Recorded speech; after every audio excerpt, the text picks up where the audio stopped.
Assalamualaikum warahmatullahi wabarakatuh. Apa kabar anak-anak ibu peserta MPLS?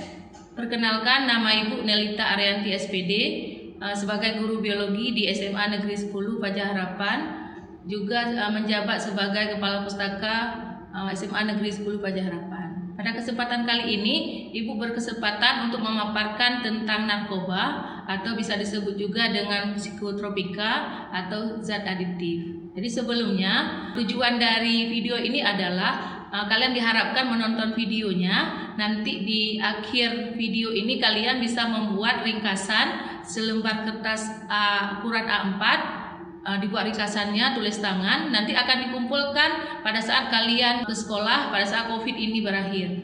Sekarang coba diperhatikan layar monitornya.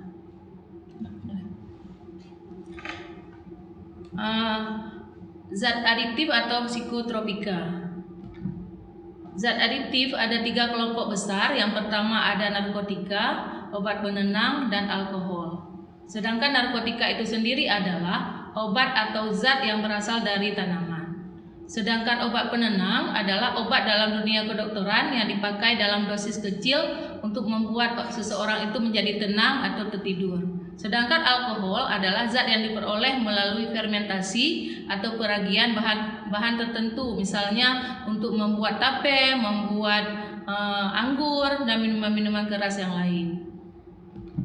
Sedangkan pengertian dari zat adiktif itu sendiri adalah zat bagi pemakainya dapat menimbulkan ketergantungan fisik yang kuat dan ketergantungan psikologis yang panjang. Misalnya setelah kita konsumsi zat adiktif ini, fisik kita menjadi ketergantungan. Kalau kita nggak mau konsumsinya akan menyebabkan lemas, letih. Sedangkan ketergantungan psikologis adalah membuat kita perasaannya tidak tenang dan lain sebagainya.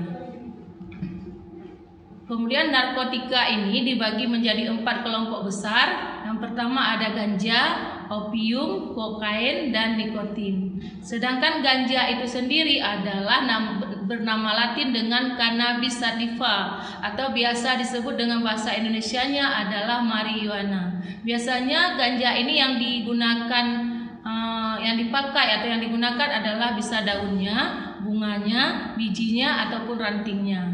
Kelompok yang kedua adalah opium. Opium ini yang digunakan adalah getah buahnya.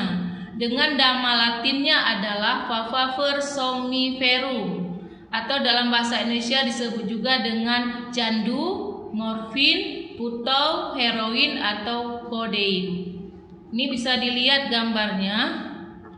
Ya, kalau dia opium ini gambarnya.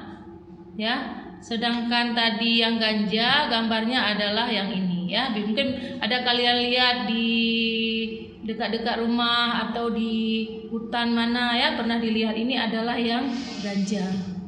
Kemudian yang kelompok ketiga adalah kokain ya. Kokain ini yang digunakan biasanya daunnya bernama Latin dengan Erythrocilum coca atau biasa bahasa Indonesia kita sebut dengan coca ya. Yang mana gambar kokanya? Yang ini ya. Ini dia coca. Udah. Kemudian kelompok yang ketiga adalah nikotin. Ini yang sering kita lihat sehari-hari. Ya, nikotin ini bernama Latin Nicotiana sp atau bahasa Indonesianya tembakau. Di mana terdapat tembakau ini? Ini dia yang digunakan biasa daunnya. Daunnya ini besar, tipis, dirajang-rajang halus, nanti digunakan untuk bahan baku rokok. Siapa ada merokok di sini?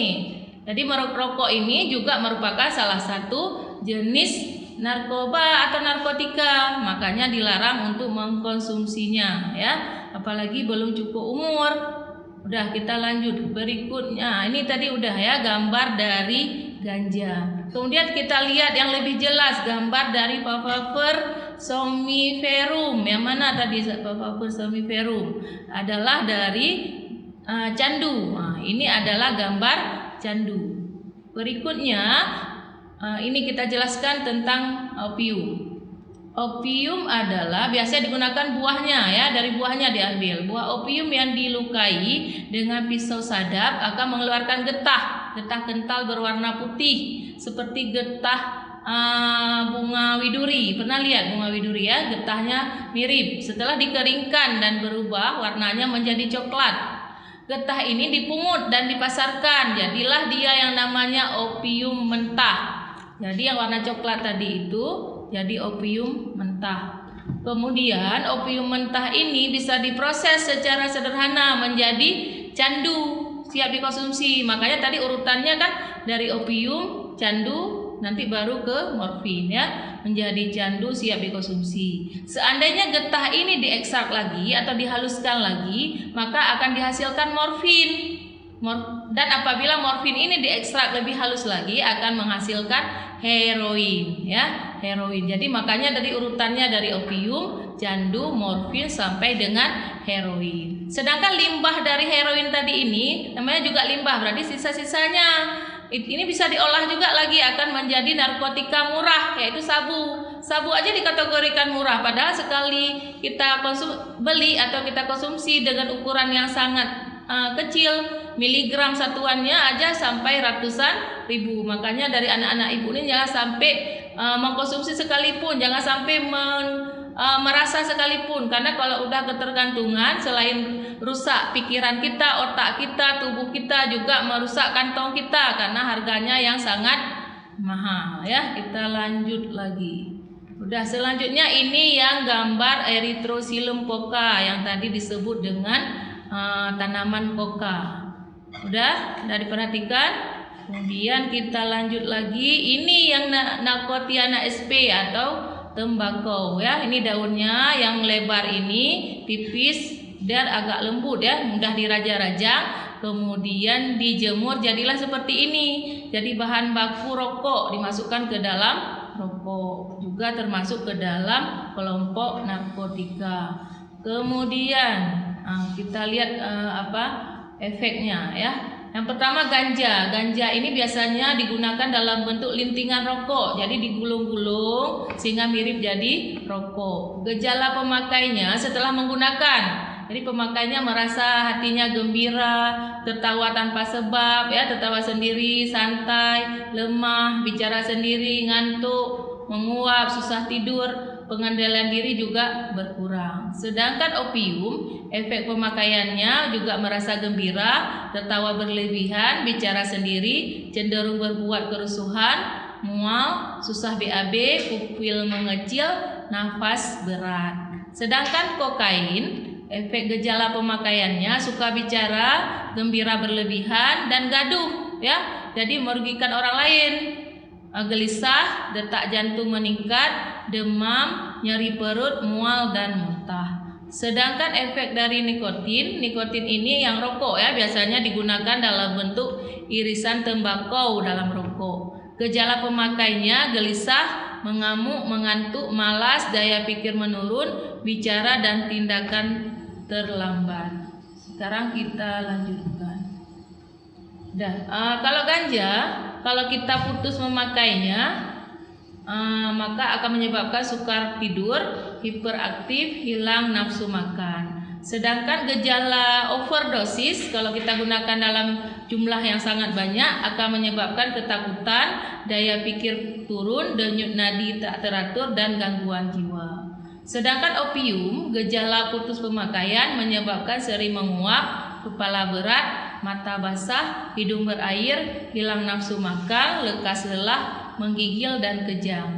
Sedangkan gejala overdosisnya menyebabkan tertawa tak wajar seperti orang gila ya, kulit lembab, nafas pendek dan tersengal-sengal. Sedangkan kokain, gejala putus pemakaian menyebabkan gelisah, sukar tidur, gemetar, muntah, berkeringat, denyut nadi cepat. Sedangkan overdosisnya menyebabkan gelisah, pengendalian diri menurun, sempoyongan dan lain sebagainya. Sedangkan nikotin, gejala putus pemakaian menyebabkan pusing dan sulit berpikir. Kita lanjutkan. Ada jenis lainnya yang termasuk ke dalam narkotika, yaitu alkohol. Alkohol ini diperoleh dari hasil peragian atau fermentasi ya sejumlah makanan.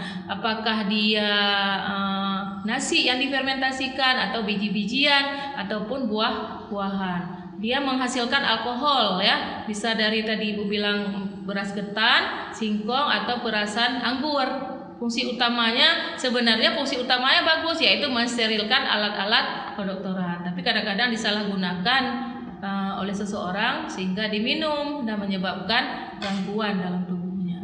Kita lanjutkan. Kandungan alkohol dalam miras. Jadi dia ada 3 kelompok, ada kelompok A, ada kelompok B, dan kelompok C. Seandainya dosisnya rendah sampai 5% itu digolongkan ke dalam kelompok A. Seandainya dari 5 sampai 20% kandungan etanolnya, jadi kelompok B. Sedangkan kelompok yang paling tinggi ini 20% sampai 50%, sehingga yang mengkonsumsinya akan menyebabkan mabuk berat.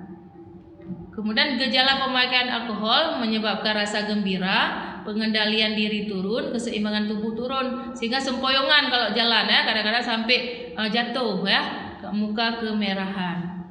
Kemudian gejala putus alkohol, kalau kita nggak minum lagi, kalau udah biasa kita minum, akan menyebabkan gemetar, muntah, kejang-kejang, susah tidur, dan gangguan jiwa. Gejala overdosis alkohol, kalau minumnya dalam jumlah yang sangat banyak, akan menyebabkan gelisah, tingkah laku kacau, kendali diri turun, bicara sendiri seperti orang gila ya. Kemudian satu lagi yang jenis lainnya adalah psikotropika. Ini merupakan obat alamiah atau sintetis ya, berkhasiat mempengaruhi susunan saraf pusat sehingga mempengaruhi mental dan perilaku seseorang. Kemudian kita lanjut terus. Tujuan dari pemakaian zat adiktif dan psikotropika yang benar, seharusnya dia dipergunakan dalam ilmu pengetahuan untuk kita mudah mempelajari fungsinya untuk apa ya. Kemudian untuk pelayanan kesehatan, tadi mencuci alat, mensterilkan alat, bukan untuk dikonsumsi. Sedangkan dampak negatifnya kalau kita gunakan dalam kadar dan jumlah yang salah akan merusak sel saraf, perubahan perilaku, ketergantungan, menimbulkan penyakit HIV karena jarum suntiknya kita gunakan berulang kali. Udah suntik si ini, suntik orang lain lagi ya, sehingga menyebabkan penyakit HIV. Jantung, radang lambung, merusak hati dan pankreas, menimbulkan kriminal dan gangguan ketertiban di lingkungan masyarakat karena tadi nggak stabil lagi kan pemikirannya. Udah, kemudian menimbulkan masalah sosial. Nah, ini yang terakhir ya. Harapan bagi generasi bangsa, seharusnya generasi bangsa itu kan bermanfaat bagi keluarga, bagi masyarakat, bagi pemerintah, dan bagi sekolah, bukan mengganggu lingkungannya. Jadi anak-anak ibu harapkan jangan pernah sekalipun mengkonsumsi yang namanya narkoba atau psikotropika ataupun zat adiktif karena sangat mengganggu ya, baik kita sendiri, jiwa kita, tubuh kita maupun masyarakat di sekitar kita, keluarga kita, dan sekolah, pemerintah, dan lain sebagainya. Hanya ini yang dapat Ibu paparkan. Jangan lupa dibuat ringkasannya ya. Oke, terima kasih. Assalamualaikum warahmatullahi wabarakatuh. Tadi yang pertama ya, lebih.